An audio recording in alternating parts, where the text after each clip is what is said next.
Hey everyone. Today, I'm going to be showcasing you a build with the coral oscillator bug as the core aspect we made it around. For those of you who are not aware, when you use the coral oscillator with tetrapod legs, you gain significant tracking on the charge strike to where there are only a few ways you can avoid it. Another fun thing that'll scare your friends is it'll appear to slice through buildings. Let's get into the build and how it's played. This specific version is going to be a medium range one, though it can still handle itself at close range due to being a tetrapod and thus can really just kick people very well. I'll be releasing another version that is fully made to be a close quarters, heavy armored fighter, so if you think you'll want to see that one, be sure to subscribe and then hit the real subscribe button to stay in the loop. For this build, we're going to be attempting to use the coral oscillator to stagger our opponent so that our dual charged up coral missiles can strike down someone for the majority of their health in one combo. Also, since we will only have one normally fired weapon in our offhand, we'll be using the VE-66 LRB laser rifle.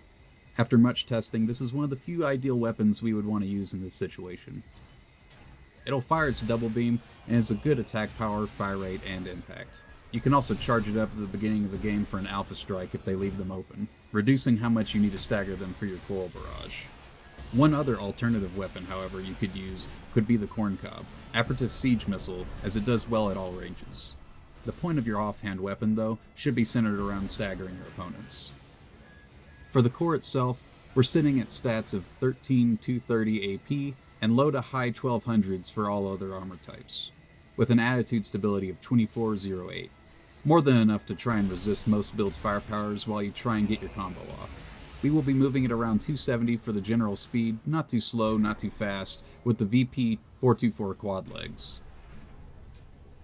For the head and the core, we'll be using the VP-44D and the VE-40A to increase our stability scores primarily, as well as them being decent enough for armor and health.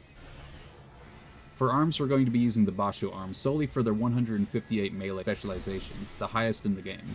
For the booster, I chose to use the Gridwalker for its balanced speed and the fact that it has the strongest upward thrust stat out of all boosters. We will want this so we can be floating up and away from our opponent while still being able to poke at them with our offhand weapon. That and the coral oscillator works better when you have a slight elevation over your opponent. If they're higher up than you, you're probably going to be experiencing some less luck when it comes to making your hits. For the FCS, we will want to use the WLT-001 for its all-around good stats and missile lock speed. For the generator, we will want to use the VP-20D for its high capacity and its alright recovery speeds.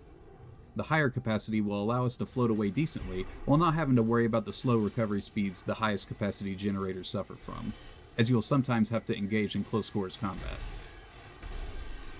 Finally, for this build I opted to go for the Pulse Armor Expansion Unit.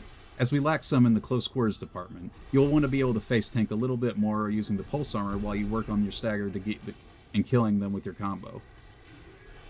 That's really all there is to this build. Lots of heavy hitting stuff to chain together with the really deadly combo that if someone isn't used to seeing, they will have a very hard time avoiding it.